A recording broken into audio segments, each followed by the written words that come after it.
Hello all, welcome back to my channel. ಇದು day 13 of 21 days wait loss challenge. So ತುಂಬ ಜನ ಹೇಳಿರೋದನ್ನ ನಾನು ಕೇಳಿದ್ದೀನಿ. ಪೀರಿಯಡ್ಸ್ ಟೈಮಲ್ಲಿ ನಾವು ವರ್ಕೌಟ್ ಅಥವಾ ಎಕ್ಸಸೈಸಸ್ ಏನು ಮಾಡಂಗಿಲ್ಲ, ರೆಸ್ಟ್ ಮಾತ್ರ ತಗೋಬೇಕು ಅಂತ ಹೇಳ್ತಾರೆ. ನನಗೆ ಅನ್ನಿಸ್ದಂಗೆ ಪೀರಿಯಡ್ಸ್ ಟೈಮಲ್ಲಿ ವರ್ಕೌಟ್ ಅಥವಾ ಎಕ್ಸಸೈಸ್ ಮಾಡೋದು ತುಂಬಾ ಬೆನಿಫಿಷಿಯಲ್ ಅನಿಸುತ್ತೆ. ಇನ್ಫ್ಯಾಕ್ಟ್ ಡಾಕ್ಟರ್ಸೇ ಸಜೆಸ್ಟ್ ಮಾಡ್ತಾರೆ ಲೋ ಇಂಟೆನ್ಸಿಂದ ಮಾಡ್ರೇಟ್ ಇಂಟೆನ್ಸ್ವರೆಗೂ ವರ್ಕೌಟ್ ಮಾಡ್ಕೋಬೋದು ಅಂತ. ಸ್ಟ್ರೆಂತ್ ಟ್ರೈನಿಂಗು ಮತ್ತು ಹೈ ಇಂಟೆನ್ಸಿಟಿ ವರ್ಕೌಟ್ನ ಮಾತ್ರ ಅವಾಯ್ಡ್ ಮಾಡಿ. ಬಾಣಂತನದ ಟೈಮಲ್ಲಿ ನನಗೆ ತುಂಬಾ ಹೆವಿ ಫ್ಲೋ ಇತ್ತು. ಸೊ ಆ ಟೈಮಲ್ಲಿ ನಾನು ಶುರು ಮಾಡಿರೋದು ಈ ಎಕ್ಸಸೈಸಸ್ ಏನು ಮಾಡ್ತೀವಿ ಅದನ್ನು. ನನಗೇನೇ ಹಾರ್ಮೋನ್ ಇಂಬ್ಯಾಲೆನ್ಸ್ ಅಥವಾ ಥೈರಾಯ್ಡ್ ಪ್ರಾಬ್ಲಮ್ ಇದ್ರೂ ಕೂಡ ನನಗೆ ಯಾವತ್ತಿಗೂ ನನಗೆ ಪೀರಿಯಡ್ ಇರ್ರೆಗ್ಯುಲರ್ ಆಗೋದಾಗಲಿ ಇದು ಯಾವುದೂ ಆಗಿಲ್ಲ. ಸೊ ನಾನೇನು ಹೇಳ್ತೀನಿ ಅಂದರೆ ಆದಷ್ಟು ಪೀರಿಯಡ್ಸ್ ಟೈಮಲ್ಲಿ ನೀವು ಬಾಡಿನ ಮೂವ್ ಮಾಡೋಕ್ಕೆ ಟ್ರೈ ಮಾಡಿ. ತುಂಬ ಪೇಯ್ನು ನನಗೆ ಆಗೋದೇ ಇಲ್ಲ ಅನ್ನೋದಾದರೆ ಫಸ್ಟ್ 2 ಡೇಸ್ ರೆಸ್ಟ್ ತೊಗೊಂಡು ಕಮ್ಮಿಂಗ್ ಡೇಸಸಲ್ಲಿ ನಮ್ಮ ಬಾಡಿ ಸ್ಟ್ರೆಚ್ ಮಾಡೋದ್ರಿಂದ ನಮ್ಮ ಗರ್ಭಕೋಶ ಅಂದರೆ ಯೂಟ್ರಸಲ್ಲಿ ಏನಾದರೂ ಸ್ವಲ್ಪ ಪ್ರಾಬ್ಲಮ್ ಇತ್ತು ಅಂದರೆ ಅದು ರಿವರ್ಸ್ ಆಗೋ ಚಾನ್ಸಸ್ ಇರುತ್ತೆ. ಸೊ ಪೀರಿಯಡ್ಸ್ ಟೈಮಲ್ಲಿ ಯೂಟ್ರಸ್ ಅನ್ನೋದು ತುಂಬಾ ಸೆನ್ಸಿಟಿವ್ ಇರುತ್ತೆ. ಅದರಿಂದ ನಾನು ಹೇಳ್ತಾ ಇರೋದು ಬಾಡಿನ ಮೂವ್ ಮಾಡಿ. ಆಗಲಿಲ್ಲ ಅಂದರೆ ಸ್ಟ್ರೆಚಸ್ ಈ ರೀತಿ ಎಲ್ಲ ಮಾಡಿಕೊಂಡ್ರೆ ನಮಗೆ ತುಂಬಾ ಯೂಸ್ಫುಲ್ ಆಗಿರುತ್ತೆ. ಮತ್ತು ಇನ್ನೊಂದು ಹೇಳೋದಾದರೆ ಈ ಟೈಮಲ್ಲಿ ಎಕ್ಸಸೈಸ್ ಮಾಡೋದ್ರಿಂದ ಪೀರಿಯಡ್ಸ್ ಟೈಮಲ್ಲಿ ಆಗುವಂಥ ಬ್ಲೋಟಿಂಗ್ ಅಥವಾ ಮೂಡ್ ಸ್ವಿಂಗ್ಸ್ ಅಥವಾ ಈ ಚಾಕ್ಲೇಟ್ಸು ಈ ಫಾಸ್ಟ್ ಫುಡ್ ಬಗ್ಗೆ ಎಲ್ಲ ಕ್ರೇವಿಂಗ್ಸ್ ಇರುತ್ತಲ್ಲ ಅದು ಕೂಡ ಆದಷ್ಟು ಕಡಿಮೆ ಆಗುತ್ತೆ ಅಂತ ಹೇಳ್ಬೋದು. ಮತ್ತು ಸ್ಟ್ರೆಚಸ್ ಮಾಡೋದ್ರಿಂದ ಕೂಡ ನಮಗೆ ಬಾಡಿ ಏಕ್ಸ್ ಅಥವಾ ಮೆನ್ಸ್ಚುರಲ್ ಕ್ರ್ಯಾಂಪ್ಸ್ ಅಂತ ಇರುತ್ತಲ್ಲ ಅದೆಲ್ಲ ಕೂಡ ಕಡಿಮೆ ಆಗುತ್ತೆ ಅಂತ ಹೇಳ್ಬೋದು. ಮತ್ತು ಕೆಲವ್ರು ಹೇಳ್ತಾರೆ ಪೀರಿಯಡ್ಸ್ ಇರ್ರೆಗ್ಯುಲರ್ ಅನ್ನೋದು ಬಿಟ್ಟರೆ ಬೇರೆ ಇನ್ನೇನು ಸಮಸ್ಯೆ ಇಲ್ಲ ಅಂತ.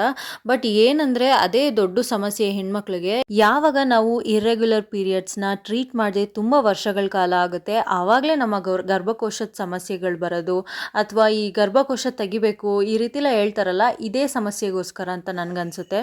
ಸೊ ಆದಷ್ಟು ಹೆಣ್ಮಕ್ಳು ಹೆಲ್ದಿಯಾಗಿರೋದನ್ನ ಟ್ರೈ ಮಾಡಿ.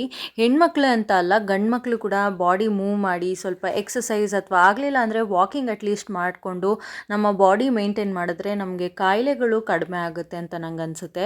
ಜೂನಿಂದ ಅಕ್ಟೋಬರ್ವರೆಗೂ ನಾನು ಯಾವುದೇ ರೀತಿ ವಾಕಿಂಗ್ ಆಗಲಿ ಮನೇಲೇ ಎಕ್ಸಸೈಸ್ ಮಾಡೋದಾಗಲಿ ಇದು ಯಾವುದೂ ಮಾಡಿರಲಿಲ್ಲ. ಯಾಕಂದರೆ ನಾನು ಸ್ವಲ್ಪ ಊರುಗಳಿಗೆ ಹೋಗೋದು ಜಾಸ್ತಿ ಆಗೋಗಿತ್ತು. ಹಾಗೆ ನನಗೆ ಮನೆ ಶಿಫ್ಟಿಂಗ್ ಕೆಲಸ ಎಲ್ಲ ಜಾಸ್ತಿ ಆಗಿದ್ದರಿಂದ ಏನೂ ಮಾಡಿರಲಿಲ್ಲ. ಸೊ ಆ ಒಂದು ಪೀರಿಯಡ್ ಆಫ್ ಟೈಮಲ್ಲಿ ನನಗೆ ಈ ಹಾರ್ಮೋನ್ ಇಂಬ್ಯಾಲೆನ್ಸ್ ಜಾಸ್ತಿಯಾಗಿ ತುಂಬಾ ಪ್ರಾಬ್ಲಮ್ಸ್ನ ನಾನು ಫೇಸ್ ಮಾಡ್ತಾ ಇದ್ದೀನಿ. ಸೊ ಇನ್ಮೇಲೆ ನಾನು ಪ್ರತಿದಿನವೂ ಇದೇ ರೂಟೀನ ಫಾಲೋ ಮಾಡಬೇಕಂತ ಅಂದ್ಕೊಂಡಿದ್ದೀನಿ. ಇನ್ನು ನನ್ನ ಈ ವಾರದ ವೆಯ್ಟ್ ಅಪ್ಡೇಟ್ ನೋಡೋದಾದರೆ ಈ ವಾರ ಕೂಡ 550 ಗ್ರಾಮ್ಸ್ನ ಕಡಿಮೆ ಆಗಿದ್ದೀನಿ. ಸೊ ಇದು ನನ್ನ ಪ್ರಕಾರ ಹೆಲ್ದಿ ವೆಯ್ಟ್ ಅಂತ ನನಗನ್ಸುತ್ತೆ. ಯಾಕಂದರೆ ಒಂದೇ ವಾರದಲ್ಲಿ 4-5 kg ಇಳಿಸ್ತಾರೆ ಅಂತಾರಲ್ಲ, ಅದೆಲ್ಲ ನಂಗೆ ಆರ್ಟಿಫಿಷಿಯಲ್ ಅನಿಸುತ್ತೆ. ಸೊ ನೀವೇನಾದರೂ ವೆಯ್ಟ್ ಲಾಸ್ ಜರ್ನಿಲಿದ್ದರೆ ಆದಷ್ಟು ಅರ್ಧ KGಯಿಂದ 1.5 kg ಒಳಗಡೆ ವೆಯ್ಟ್ ಲಾಸ್ ಮಾಡೋಕ್ಕೆ ಟ್ರೈ ಮಾಡಿ. ಬ್ರೇಕ್ಫಾಸ್ಟ್ಗೆ ಉಪ್ಪಿಟ್ಟು ಮತ್ತು ಈ ಸೇಪೆಕಾಯಿ ಹಣ್ಣು ಅಂತಾರಲ್ಲ ಅದನ್ನು ತೊಗೊಂಡಿದ್ದೆ. ನೀವು ಬ್ರೇಕ್ಫಾಸ್ಟ್ ಮಾಡೋ ಟೈಮಲ್ಲಿ ಪಾಪು ಸೌಂಡ್ ಇಲ್ವಲ್ಲ ಅಂತ ಬಂದು ರೂಮಲ್ಲಿ ನೋಡಿದ್ರೆ ಇವಳು ಒಂದು ಸ್ಟೂಲ್ ಮೇಲೆ ಹತ್ತು ಕೂತ್ಕೊಂಡು ಕಾಟನ್ ಬಾಲ್ಸ್ ಇರುತ್ತಲ್ಲ ಅದನ್ನು ಮೇಕಪ್ ಪಫ್ ಅಂದ್ಕೊಂಡು ಮೇಕಪ್ ಮಾಡಿಕೊಂಡು ತಲೆಯೆಲ್ಲ ಬಾಚಿಕೊಂಡು ಫುಲ್ಲು ರೆಡಿ ಆಗ್ತಾಯಿದ್ಲು. ಅದಕ್ಕೆ ಹೇಳ್ತಾರೆ ಅನಿಸುತ್ತೆ ಮಕ್ಕಳು ನೀರು ಥರ ಅಂತ. ಯಾವ ಕಂಟೈನರಲ್ಲಿ ಹಾಕ್ತೀವೋ ಆ ಶೇಪ್ ಬರ್ತಾರೆ ಅಂತ.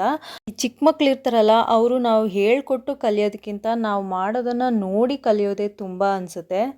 ನಾನೇನು ಅಷ್ಟೊಂದು ಮೇಕಪ್ ಮಾಡ್ಕೊಳೋದಿಲ್ಲ. ಯಾವ್ದಾರ ಫಂಕ್ಷನ್ಸ್ ಇದ್ದರೆ ಮಾತ್ರ ಮೇಕಪ್ ಮಾಡ್ಕೊಳೋದು. ಎಲ್ಲೋ ಒಂದೊಂದು ಸತಿ ಮಾಡ್ಕೊಳೋದನ್ನೇ ನೋಡಿಕೊಂಡು ಈ ರೀತಿ ಇಮಿಟೇಟ್ ಮಾಡ್ತಾಳೆ ಅಂದರೆ ಒಂದು ಕಡೆ ಖುಷಿನೂ ಆಗುತ್ತೆ, ಒಂದು ಕಡೆ ಆಶ್ಚರ್ಯನೂ ಆಗುತ್ತೆ. ಪ್ರೀವಿಯಸ್ ಕ್ಲಿಪ್ಪಿಂಗಲ್ಲೂ ನೀವು ನೋಡ್ದಂಗೆ ನನ್ನ ಮಗಳು ನಾನು ಎಕ್ಸಸೈಸ್ ಮಾಡ್ತಿರೋದನ್ನ ನೋಡಿ ಇಳಿದು ಬಂದು ಅವಳು ಮಾಡ್ತಾಯಿದ್ಲು.